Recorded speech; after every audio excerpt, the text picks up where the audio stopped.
Hello friends, yeah, welcome back to the channel, and today we are discussing gelatin hydrolysis test or gelatin liquefaction test, which is, remember, we are discussing various series of biochemical tests, and their uses. Now the gelatin liquefaction test or the gelatin hydrolysis test is an interesting test. It's a test where we investigate for the presence of an enzyme called gelatinase.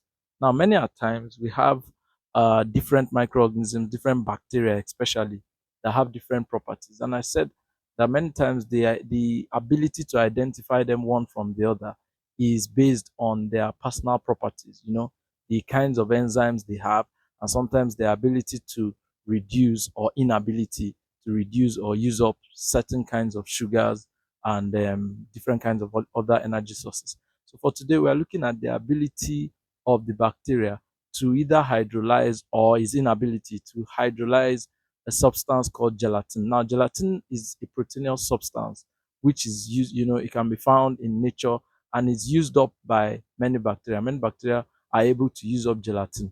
Now, when they use it up, they're able to break it down. Remember, I said it's a proteinous substance, so they're able to break it down into polypeptides and then all the way down to amino acids. So if a bacteria possesses the enzyme gelatinase, then that bacteria is able to break down the substance gelatin, break it down into polypeptides and other amino acids. It's a simple test and it is used to be able to identify some organisms different from others. It's used to identify Staphylococcus aureus, especially the pathogenic strains of Staphylococcus aureus.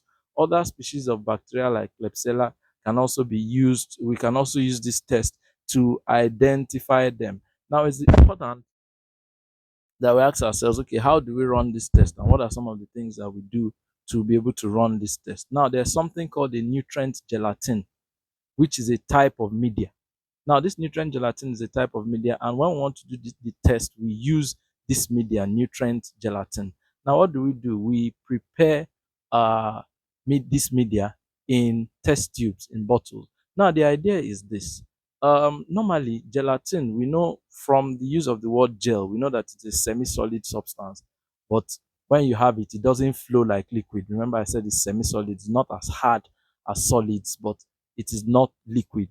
Now, the issue is if a bacteria possesses the enzyme gelatinase. Now, gelatinase in that bacteria will help the bacteria to break down gelatin. And so what happens is that it's able to break down gelatin from a semi-solid substance or media into a very liquid state, because remember, it's converting the gelatin now to polypeptides and then to amino acids. And so it converts this semi-solid substance into a very liquid substance. And that is what bacteria that carry the enzyme gelatinase are able to do to gelatin. So it's a simple test, because the idea is if you have two different test tubes and you have one inoculated with an enzyme that carries gelatinase, with a bacteria that carries gelatinase enzyme, and you also have another test tube, with a bacteria that is not carrying the gelatinase enzyme. It's only simple that after a period of time, what you have happening is that the bacteria with the enzyme gelatinase will have, worked on that gelatin media, will have used up a lot of nutrients within that gelatin media, and it will have converted the gelatin to polypeptides and then to amino acids. And so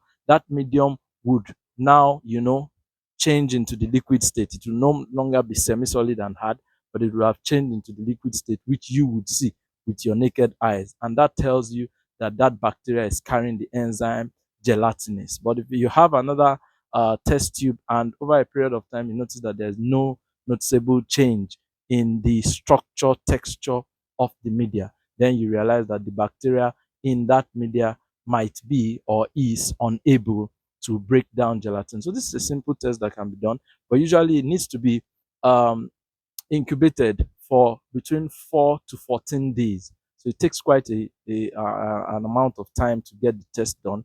From 4 to 14 days, you prepare your media, then you stab your media.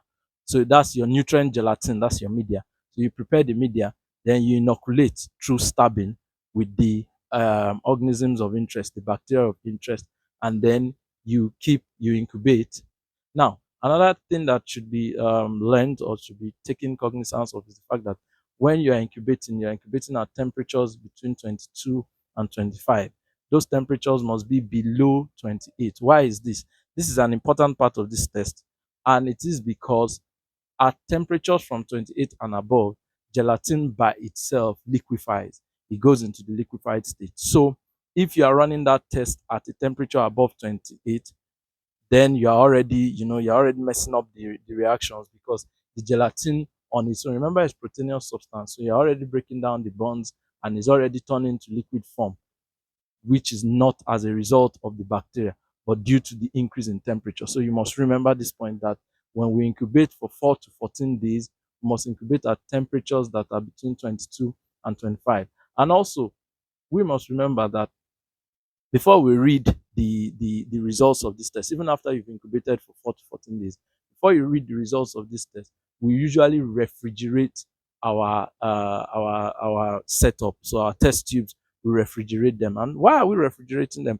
We're refrigerating them to be sure. We want to be sure that if this gelatin is actually in the liquid state, we want to be sure that it's as a result of the activities of these different bacteria. So that's why we go the extra mile of refrigerating these organisms or this setup in the refrigerator before we read our results. So these are important things to note about the gelatin hydrolysis test or the gelatin liquefaction test. And this is important in the test. So we must be able to, this test helps us, organisms like Staphylococcus aureus, Pseudomonas, Proteus mirabilis, Clostridium perfringens, and then Serratia marescens, I don't know if I got that right, are organisms that are positive. They are gelatinase positive. And Shigella, Streptococcus, E. coli, Staphylococcus epididymis, and Salmonella species are gelatinase negative. So these are important things to note. Lastly, we round off by saying that the significance or importance of this test is, one, it helps us to be able to identify some organisms one from the other. Secondly, it helps us with, we can use to investigate pathogenicity.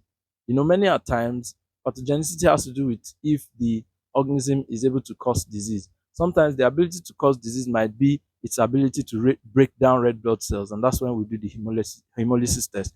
But also, we know that if an organism is able to break down protein, a lot of constituents of the human body, tendons, cartilages, tendons, different aspects and structural aspects of the human body are made up of proteins. So if you have a bacteria that is able to break down proteins to amino acids, that means that bacteria could be virulent, it could be pathogenic, because if it finds its way into the human body, its activity can bring about the breakdown of many structural features, tendons, cartilages, and all of that in the human body. So we also use it as a type of pathogenicity test. This is important to note. And also, it has industrial applications. Thank you for listening to this. This video is getting a bit long.